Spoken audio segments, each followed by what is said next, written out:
चलिए आप हम लोग क्या पढ़ते हैं, रिकअप ऑफ कैटलिस्ट। चलिए बताइएगा, कैटलिस्ट के बारे में सबसे पहले कौन स्टडी किए थे, कौन साइंटिस्ट, बर्जेलियस, ठीक है, बर्जेलियस स्टडी किए थे। उसके बाद अगर बात किया जाए तो कैटलिस्ट क्या है, तो सर कैटलिस्ट में अगर फर्स्ट पॉइंट हम लोग बात करेंगे तो चेंज या अल्टर, ठीक है, चेंज या alter the rate of chemical reaction. कोई प्रॉब्लम? अब एग्जाम्पल एक ज़रा देख लीजिए, कौन, के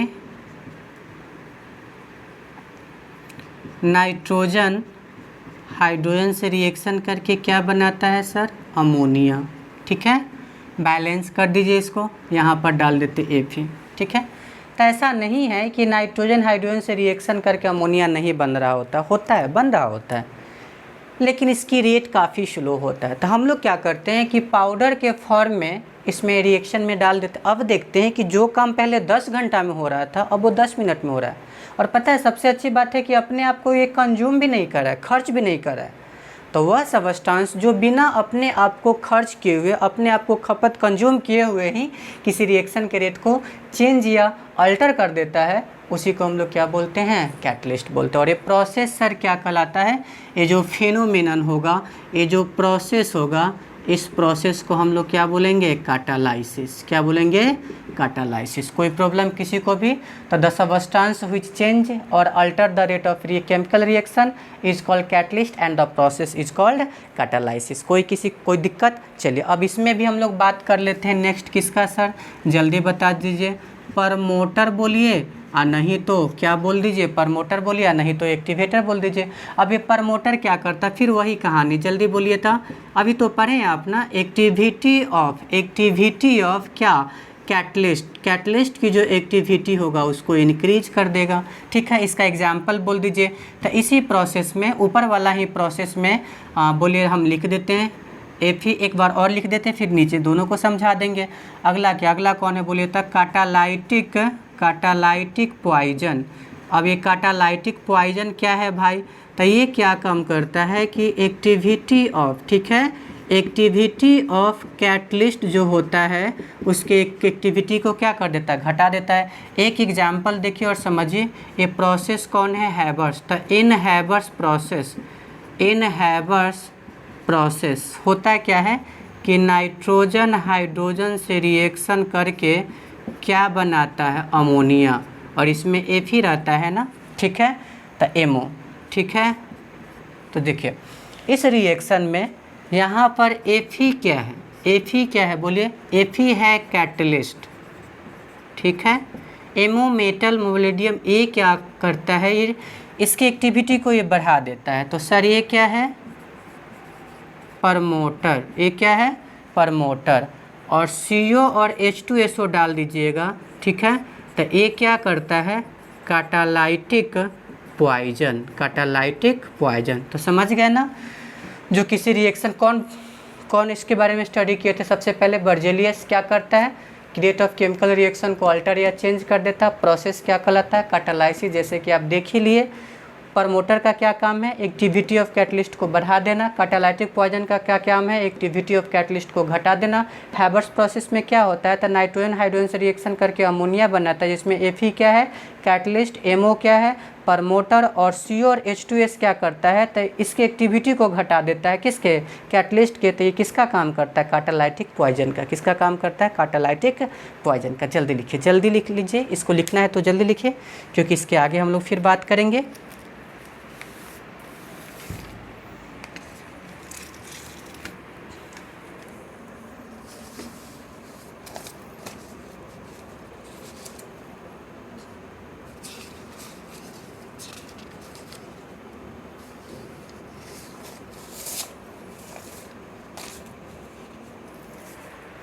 लिख लिए होंगे।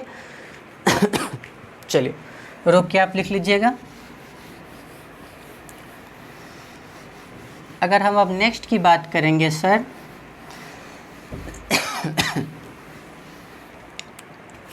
चलिए अब हम लोग इसके बाद क्या पढ़ेंगे कि नेक्स्ट टॉपिक ये है कि सर कैटलिस्ट क्या होता है। ठीक है, कैटलिस्ट के कितने क्लासिफिकेशन होता है, तो दो ही याद रखिएगा। ठीक है, क्लासिफिकेशन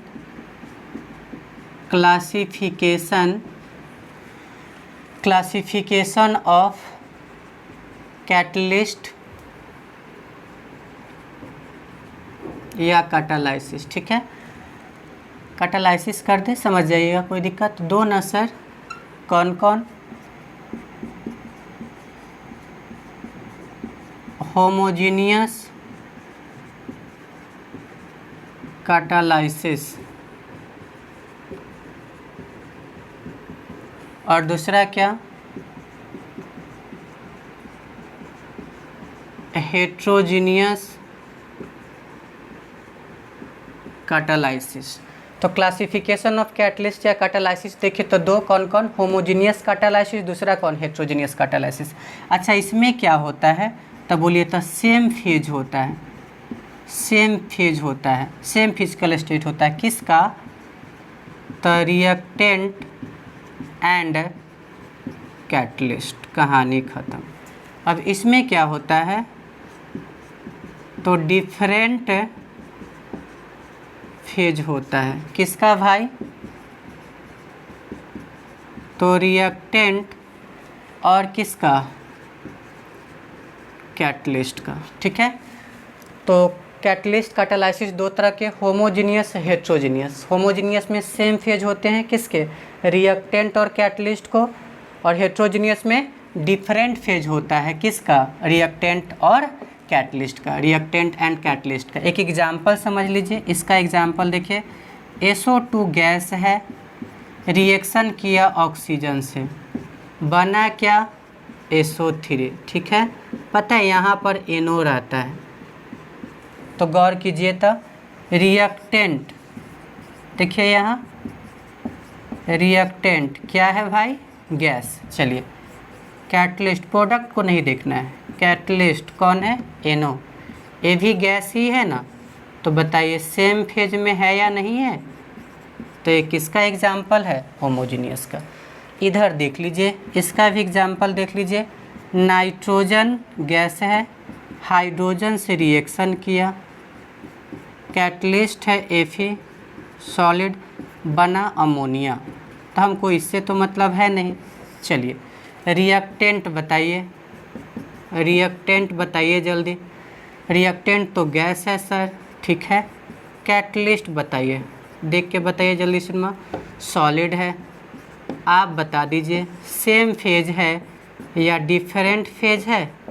डिफरेंट फेज है, और डिफरेंट फेज है तो कौन सा कैटालाइसिस? Heterogeneous catalysis. कोई प्रॉब्लम? नोट कीजिए जल्दी, शॉर्ट में था ये।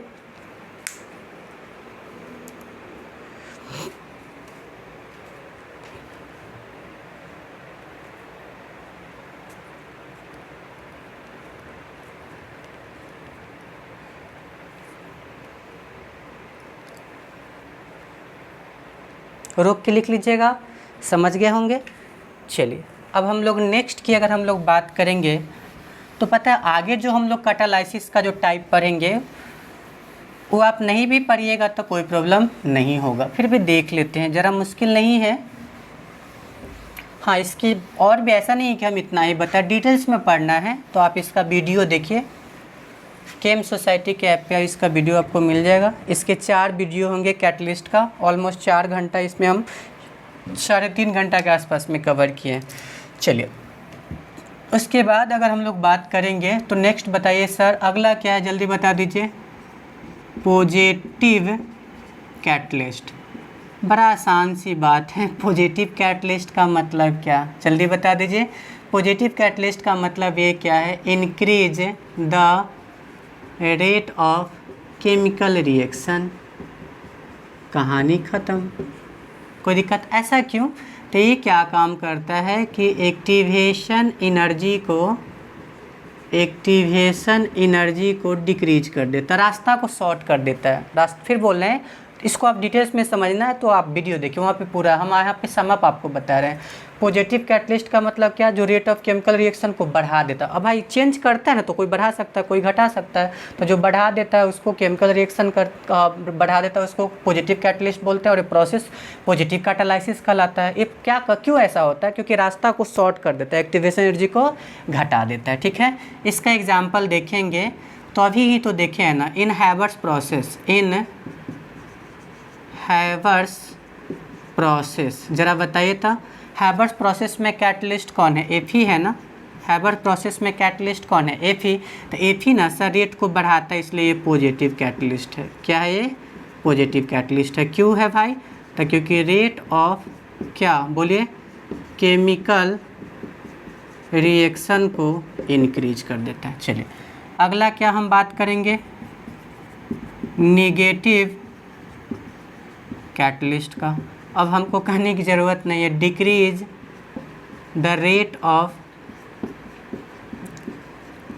Chemical reaction, decrease the rate of chemical reaction. ये क्या काम करता है, जल्दी बता दीजिए।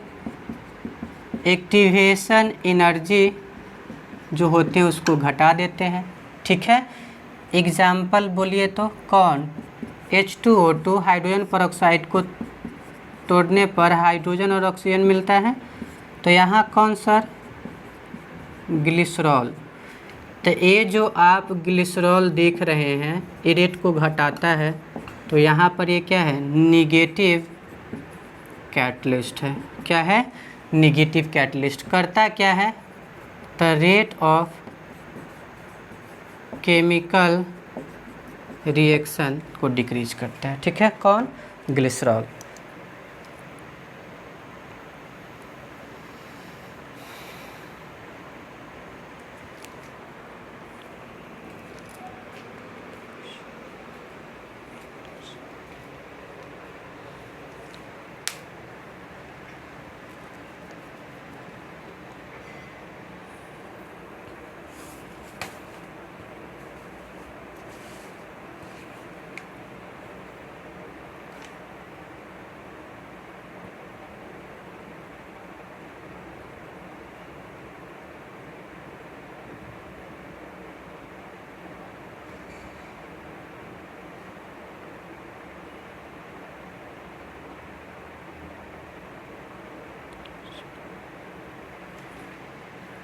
हो गया, रोक के लिख लीजिएगा।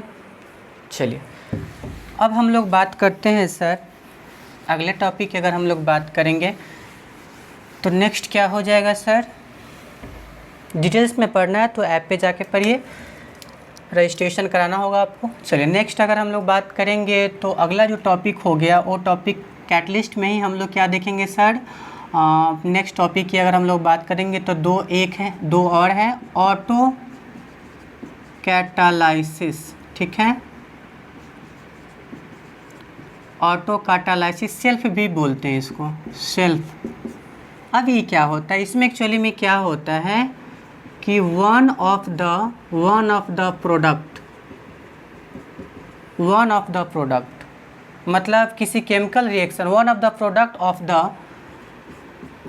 The chemical reaction, one of the product of the chemical reaction acts as the catalyst। मतलब किसी केमिकल रिएक्शन का one of the product of the chemical reaction acts as the catalyst. मतलब कोई केमिकल रिएक्शन, जैसे मान लीजिए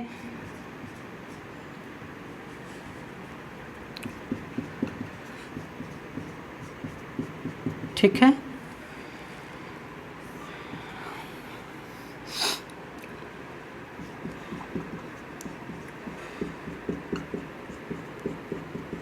चलिए यह कोई रिएक्शन है, एसिटिक एसिड है ना सर,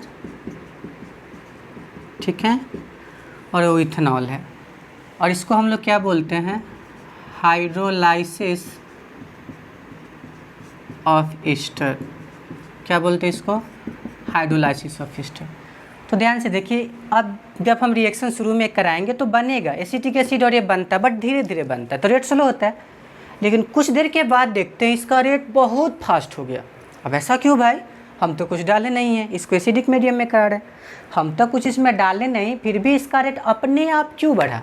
इसलिए बढ़ा क्योंकि इस रिएक्शन के लिए इसी रिएक्शन का एक प्रोडक्ट कौन, एसिटिक एसिड, इस रिएक्शन के लिए किसके जैसा कार्य करने लगता है, किसके जैसा एक्ट करने लगता है, बोलिए कैटलिस्ट जैसा। इसलिए इसी को हम लोग क्या बोलेंगे, ऑटो कैटलिस्ट। समझ गए ना?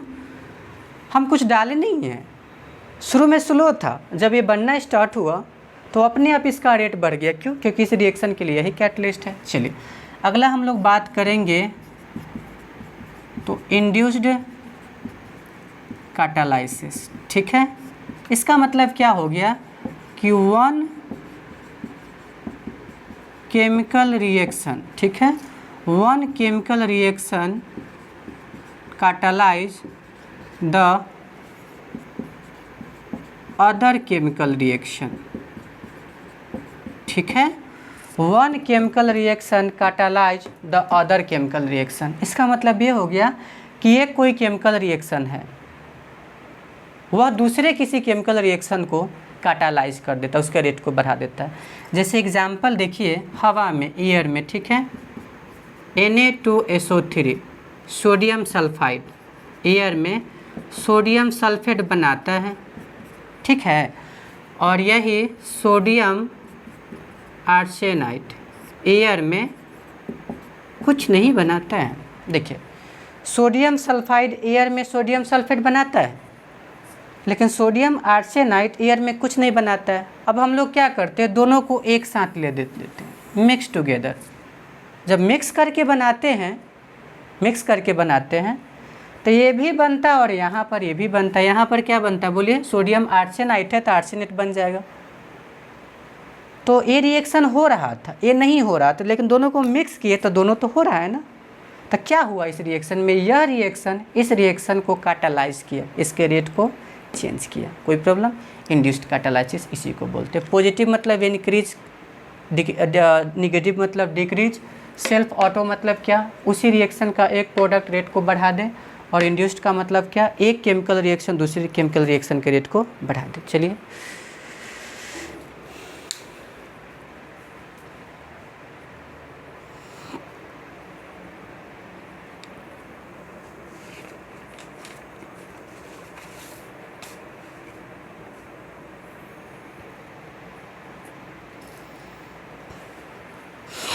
हटाते हैं।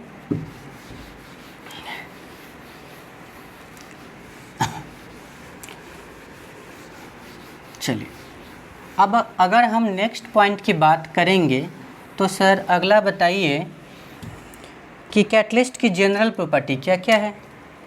तो पहला तो आपको पता ही है, क्या करता है, बोलिए जल्दी, change the rate of chemical reaction. ठीक है, दूसरा जल्दी बताइए, दूसरा बोलिए। जनरल प्रॉपर्टी है, ध्यान रखिएगा, जनरली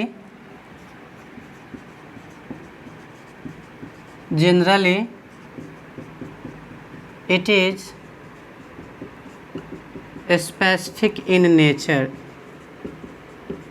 अभी हम तो एंजाइम में आपको बताए थे, एक कैटलिस्ट के द्वारा एक ही रिएक्शन को कैटालाइज किया जा सकता है। तीसरा ये भी बोला जाता है, जनरली ये सब समझ लीजिएगा, इट इज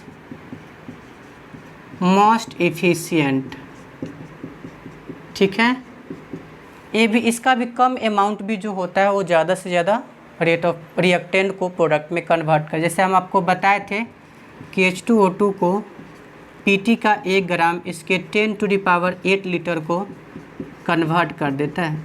तो सोचिए इसकी एक्टिविटी कितनी ज़्यादा है, तो मोस्ट एफिशिएंट होते हैं। ठीक है, चलिए फोर्थ की अगर बात किया जाए, ठीक है, तो याद है ना आपको कौन सा, फाइनली डिवाइडेड या और क्या, पाउडर फॉर्म ऑफ कैटलिस्ट क्या होते हैं, बोलिए, मोर इफ़ेक्टिव, ज़्यादा प्रभावी होते हैं। क्यों? तो क्योंकि सरफेस एरिया सरफेस एरिया ज़्यादा होते हैं, उसकी एक्टिव साइड ज़्यादा होते हैं, ठीक है। तो change the rate of chemical reaction, it is specific in nature, generally ये भी मोस्ट इफिशियंट होते हैं। और क्या, finally divided powder form of catalyst जो होते हैं मोर इफेक्टिव होते हैं। क्यों? क्योंकि सरफेस एरिया ज़्यादा होता है, एक्टिव सेंटर ज़्यादा होते हैं। जल्दी इसको कवर कीजिए, फिर आगे हम लोग बात करते हैं इसमें।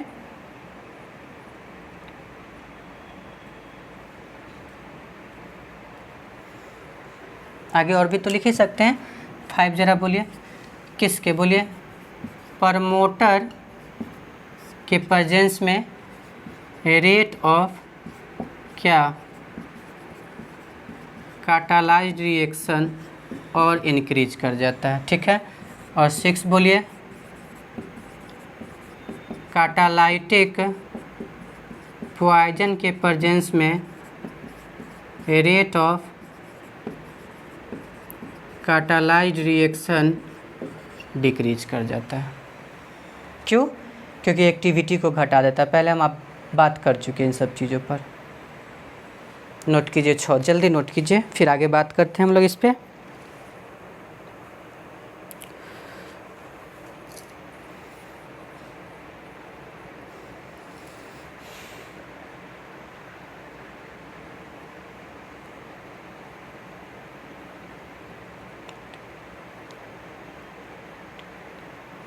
हो गया? चलिए,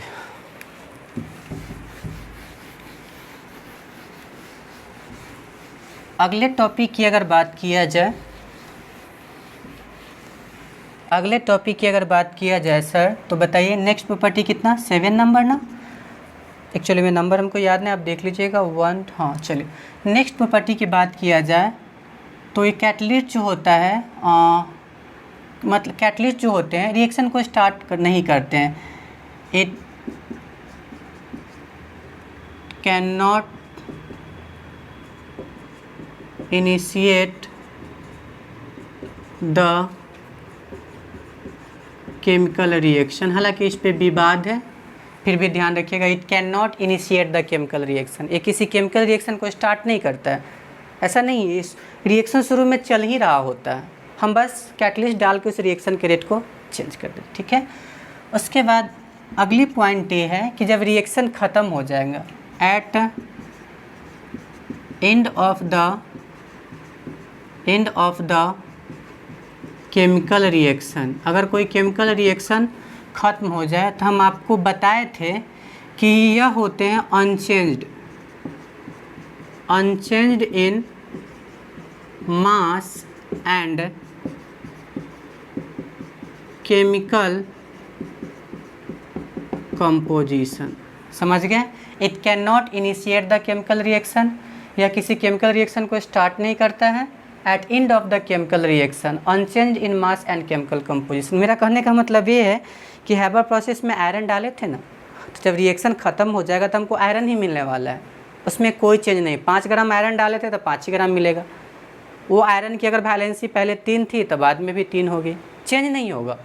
हाँ, ये हो सकता है कि अगर वो टुकड़ा क्रिस्टलाइन फॉर्म में तो पाउडर में आ जाएगा, महीन महीन हो जाएगा, लेकिन चेंज नहीं होगा, जो है वैसा ही रहेगा, ठीक है। चलिए 9 की अगर बात किया जाए तो डेल्टा H, डेल्टा S और डेल्टा G के साइन पर, ठीक है, कोई भी इफेक्ट नहीं पड़ेगा, ठीक है। डज नॉट इफेक्ट कैटलिस्ट जो होते हैं और डेल्टा H, डेल्टा S और डेल्टा G को इफेक्ट नहीं करता है, डज नॉट इफेक्ट, ठीक है। मतलब डेल्टा G जानते हैं ना, एक्सोथर्मिक इंडोथर्मिक को बताता है, हीट को बताता है। डेल्टा S एंट्रोपी को बताता है, डिसऑर्डर रैंडमनेस को बताता है। और डेल्टा G स्पॉन्टेनिटी को बताता है, spontaneous process, non spontaneous process. तो अगर मान लीजिए कोई स्पॉन्टेनियस प्रोसेस है तो कैटलिस्ट डालने के बाद भी स्पॉन्टेनियस ही रहेगा। इंट्रोपी बढ़ रहा है उस रिएक्शन का तो कैटलिस्ट डालने के बाद भी बढ़ेगा। डेल्टा H क्या है बोलिए जल्दी, इसमें निगेटिव है, एक्सोथर्मिक है तो कैटलिस्ट डालने के बाद भी एक्सोथर्मिक होगा। 10 ये इम्पॉर्टेंट है, डज नॉट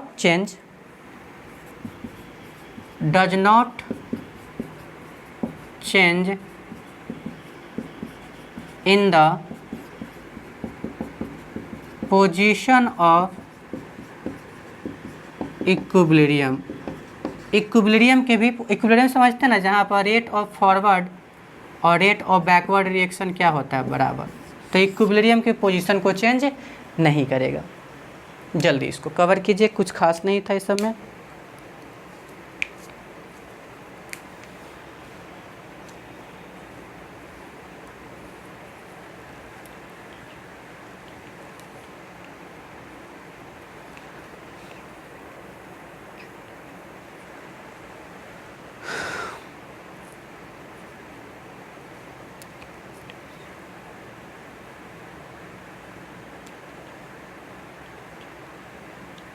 ठीक है, क्या क्या समझे। स्टार्ट नहीं करता है, रिएक्शन ख़त्म होने के बाद कैटलिस्ट के जो मास जो होते हैं वो अचेंज रहता, क्या होता है बोलिए, at the end of the chemical reaction unchange in mass and chemical composition. किसकी बात किया जा रहा है ये सर, ध्यान रखिएगा, कैटलिस्ट की, ऐसा ना कि केमिकल रिएक्शन समझ लीजिएगा। किसके मास में, कैटलिस्ट के मास और केमिकल कंपोजिशन में चेंज नहीं होता है। कैटलिस्ट इन सब को कोई इफेक्ट नहीं डालता है और डज नॉट चेंज द, ऐसे लिख लीजिए, it does not change in the position of equilibrium. हो गया। एक और देख सकते हैं, एक्टिवेशन एनर्जी को चेंज करता है। कैटलिस्ट जो होता है एक्टिवेशन एनर्जी को चेंज करता है। आपको तो बताएंगे, कभी कम कर देगा कभी ज़्यादा कर देगा। हो गया। तो ये सारी प्रॉपर्टी थी किसकी, कैटलिस्ट की। जितनी भी प्रॉपर्टी हम लोग देखिए, सारी प्रॉपर्टी किसका है, कैटलिस्ट का। ठीक है, हटाते इसको। अगला टॉपिक हम लोग देखते हैं। अगला टॉपिक में ये है कि सर कैटलिस्ट की जो बात हम लोग कर रहे हैं उसकी और भी फीचर है क्या, तो बिल्कुल है उसकी कुछ फीचर। उसके कुछ फीचर की बात कर लेते। ठीक है, पहले फीचर ज़रा बता दीजिए। फर्स्ट जो है वह है सर एक्टिविटी। अब आगे कहिए कि एक्टिविटी का मतलब क्या होगा। एक्टिविटी का मतलब हो गया increase the rate of chemical reaction, कितना इंक्रीज करता, और ये क्या चीज़ पे आधारित होता है, तो स्ट्रेंथ ऑफ, हम शॉर्ट में लिख रहे हैं सर, स्ट्रेंथ ऑफ केमिसॉर्प्शन। ये तो आप पढ़ चुके हैं अब। ठीक है, एक्टिविटी कैटलिस्ट का क्या बताता है कि कितने टाइम्स रेट ऑफ रिएक्शन को इंक्रीज करा, increase the rate of chemical reaction. और यह इन बातों पे डिपेंड करता है कि कैटलिस्ट में कितने एक्टिव सेंटर है, कितनी सरफेस एरिया ज़्यादा है, कितने फ्री बैलेंस है, कितना अच्छा से अपने ऊपर जमा कर लेता है। इसी सब बात पे एक्टिविटी डिपेंड करता है। ठीक है, दूसरी बात याद है आपको, सेलेक्टिविटी। सेलेक्टिविटी का मतलब क्या होता है, डिसाइड है। यहाँ बोलिए तो डायरेक्टर कौन है, कैटलिस्ट। डायरेक्टर कौन है, कैटलिस्ट। इसका मतलब ये है कि सेम रिएक्टेंट से क्या डिफरेंट कैटलिस्ट डिफरेंट प्रोडक्ट बना देगा। ठीक है, सेलेक्टिविटी क्या बताता है, यह डायरेक्ट करता है। क्या बोलिए, सेलेक्टिविटी का मतलब क्या होता है कि डायरेक्ट, क्या बोलिए, किसी रिएक्शन को डायरेक्ट कौन करता है, कैटलिस्ट। इसका मतलब कि सेम रिएक्टेंट में डिफरेंट कैटलिस्ट डालेंगे तो डिफरेंट प्रोडक्ट बनेगा। जैसे एग्जांपल देखिए तो CO में अगर हाइड्रोजन डालेंगे तो क्या बनेगा, CH4 के साथ H2। ठीक है, और यहाँ पर जो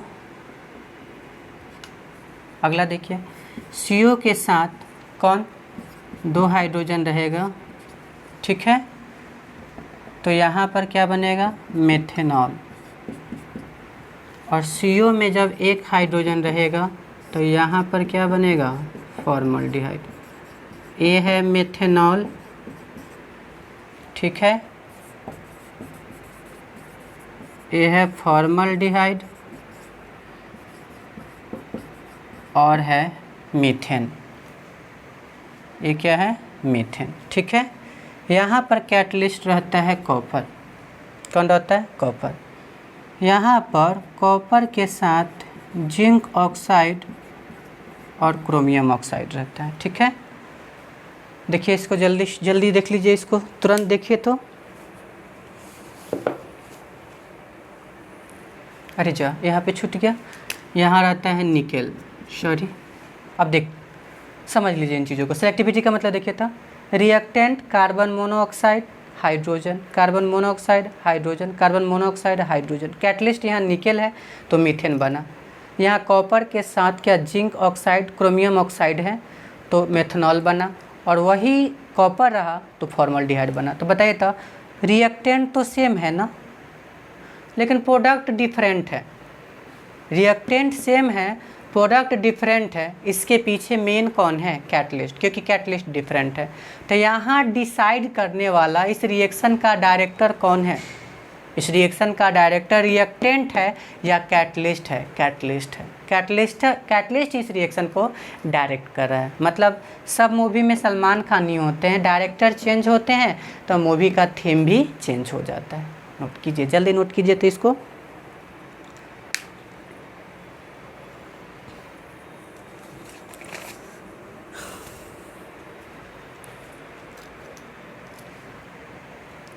हटा दे इसको, आप रुक के लिख लीजिएगा। चलिए अब अगर हम लोग नेक्स्ट की बात करेंगे तो नेक्स्ट टॉपिक क्या है सर? Safe selective catalyst. क्या? Safe selective catalyst. ये क्या होता है सर? एक्चुअली में ये डिपेंड करता है, डिपेंड्स अपॉन क्या? Pore structure of catalyst. Catalyst के छोटी छोटी महीन खोल जैसा छोटा छोटा छिद्र, और क्या सर? एंड और क्या बोलिए? Size of reactant and product molecules. हो गया काम ख़त्म। मतलब वैसे सेफ सेलेक्टिव कैटालाइसिस लिखिए, बेटर होगा। ठीक है ना?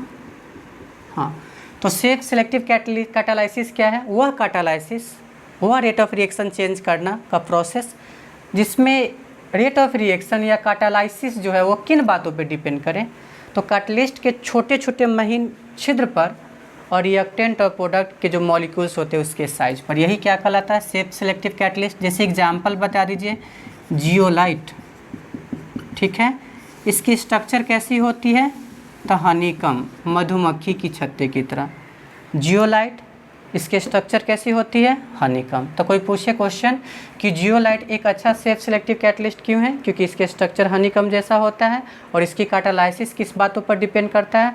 पूरे structure of catalyst and reactant और प्रोडक्ट के मॉलिक्यूल्स के साइज पर। नोट कीजिए जल्दी, फिर आगे बात करते हैं हम लोग इस पर।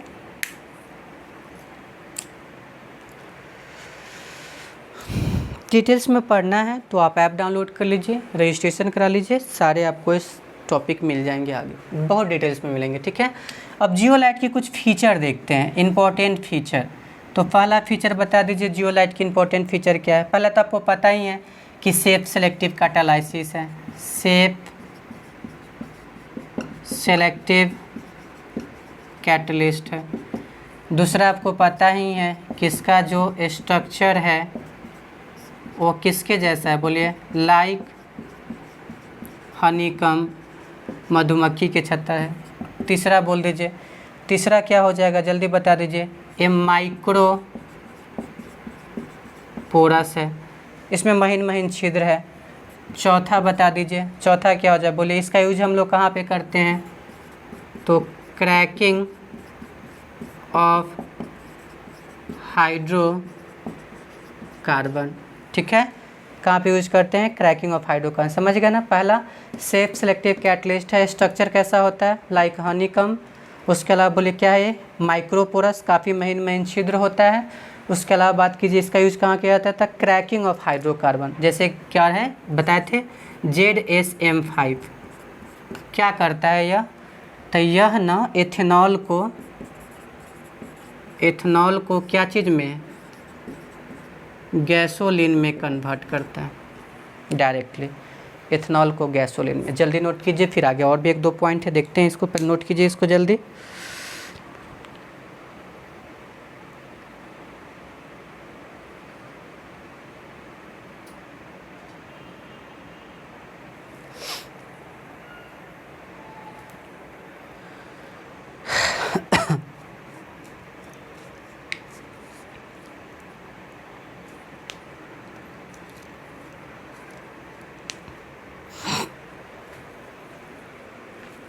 हो गया? और कुछ बातें बता दीजिए जल्दी। ये क्या है? 3 डायमेंशनल है ना, ये है आपका 3 डायमेंशनल क्या, एल्यूमिनो सिलिकेट विथ फ्रेमवर्क, किसका रहता है फ्रेमवर्क? एल्युमिनियम, ऑक्सीजन और सिलिकॉन का। It is 3 dimensional alumino silicate, framework किसके साथ? Aluminium, oxygen, silicon. और 6 इसका यूज कहाँ किया जाता है? सॉफ्टेनिंग ऑफ हार्ड वाटर में कैल्शियम मैग्नीशियम के आयन होते हैं और जियोलाइट में सोडियम, दोनों एक्सचेंज कर लेते हैं अपने सरफेस पर, उसके कैल्शियम मैग्नीशियम आयन के हार्ड वाटर को जमा कर लेंगे तो हार्ड वाटर सॉफ्ट में कन्वर्ट हो जाएगा। हो गया? जल्दी कीजिए इसको।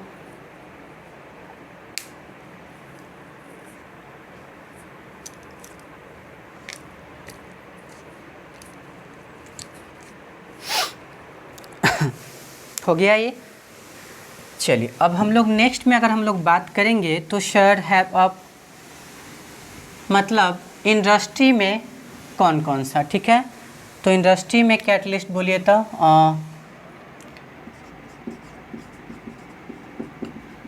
इंडस्ट्री में कैटलिस्ट की बात किया जाए, ठीक है? तो फर्स्ट बोलिएगा, जल्दी बोलिए। हैबर्स प्रोसेस में कौन होता है? निकेल। अच्छा, हैबर्स प्रोसेस में किसका मैन्युफैक्चरिंग होता है? अमोनिया का, ठीक है? दूसरा बोलिएगा, दूसरा कौन बोलिए? अगर हम लोग किसका, वेजिटेबल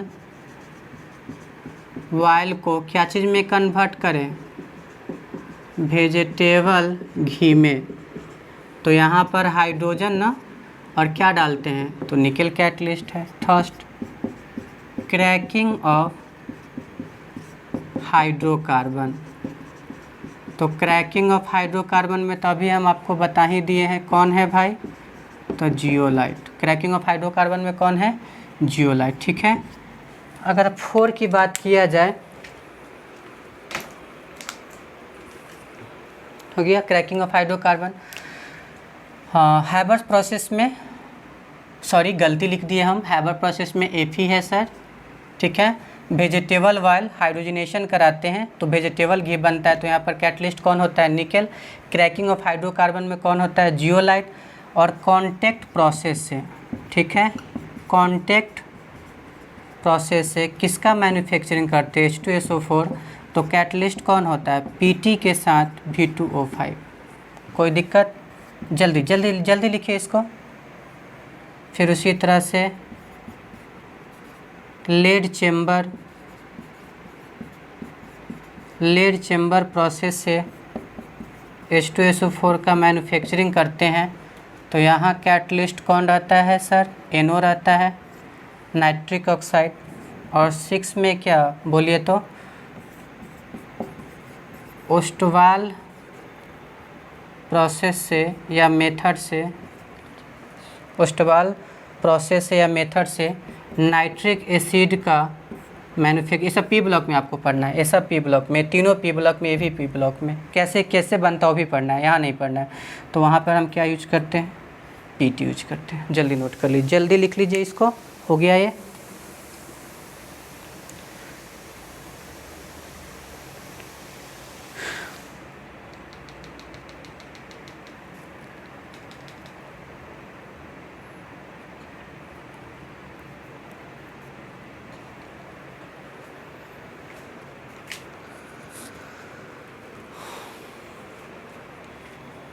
नोट कर लीजिएगा। चलिए हटाते हैं। अब बात है थ्योरी ऑफ कैटालाइसिस, ठीक है, थ्योरी ऑफ कैटालाइसिस। तो अगर सर बात किया जाए थ्योरी ऑफ कैटालाइसिस का, तो इसका हम आपको एक वीडियो है वो आप जाके देख सकते हैं, ज़्यादा इम्पोर्टेंट नहीं, बट हम एक जो इम्पोर्टेंट है वो बता देते हैं। एडजॉर्प्शन थ्योरी ऑफ कैटालाइसिस, ठीक है, adsorption theory of catalysis. Adsorption क्या है? तो एक के सरफेस पर दूसरों को जमा करना। पहली बात, एक किसको मैकेनिज्म को बताता है? तो हेट्रोजीनियस कैटालाइसिस को बताता है। इसमें होता क्या है? तो इसमें देखिए क्या होता है।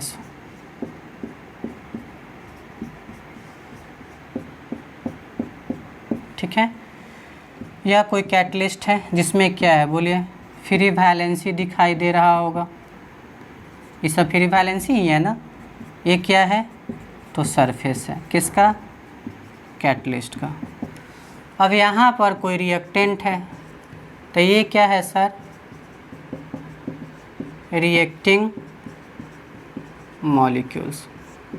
अब पहले इस पे डिफ्यूज होकर एडजॉर्ब होगा, तो कर दीजिए एडजॉर्ब।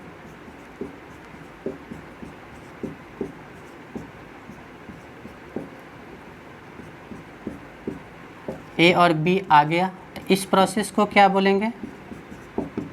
एडजॉर्प्शन ऑफ, बोलिए तो, रिएक्टिंग मॉलिक्यूल्स। अब अगला में क्या होगा? इंटरमीडिएट बनेगा।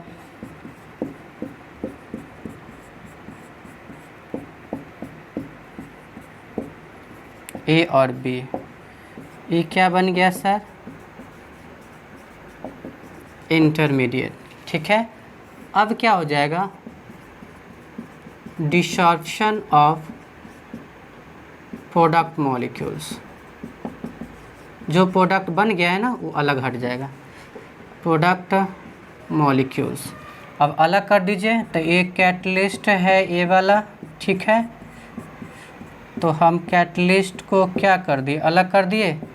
और ये क्या हो गया? तो प्रोडक्ट, ये क्या हो गया? प्रोडक्ट, और फिर से दोबारा क्या मिल गया? कैटलिस्ट। समझते हैं इन चीज़ों को। देखिए होता क्या इस थ्योरी में, एडजॉर्प्शन थ्योरी ऑफ कैटलिस्ट में दोनों होता है। एडजॉर्प्शन का पुराना भी है और इंटरमीडिएट थ्योरी का भी है इसमें।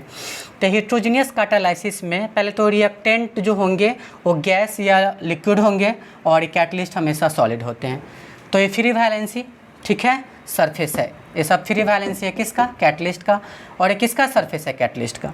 तो रिएक्टेंट कौन कौन है? ए और बी है। कौन कौन है सर? ए और बी। तो सबसे पहला स्टेप में क्या होता है इसके मैकेनिज्म में? पहला स्टेप में होता है कि ये रिएक्टेंट धीरे धीरे यहाँ पर डिफ्यूज होगा। डिफ्यूज मतलब जानते हैं ना, हाई लेवल से लो लेवल की तरफ ये जाना स्टार्ट करेगा। अब जाएगा तो भाई इस पर चिपकेगा, तो चलिए चिपक गया, ए और आ गया। तो पहला स्टेप में बोलिए diffusion of reacting molecules on the surface of catalyst. दूसरा स्टेप में बोलिए था adsorption of reacting molecules on the surface of catalyst. अब जब हो गया तो भाई जब यहाँ पर आया है ये एनर्जी मिला है, तो ये दोनों आपस में इंटरमीडिएट बना लिए। इंटरमीडिएट, तो formation of activated intermediate compound.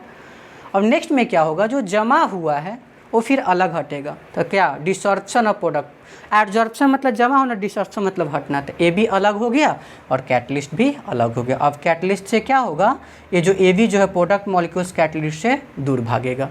तो डिफ्यूजन यहाँ भी और यहाँ भी हुआ है। फ़र्क यही है कि यह डिफ्यूजन जो हुआ है रिएक्टेंट को पास लाने के लिए, और यह जो डिफ्यूजन हो रहा है वो प्रोडक्ट को दूर ले जाने के लिए। कोई प्रॉब्लम। इसी के साथ कैटलिस्ट ख़त्म हो गया।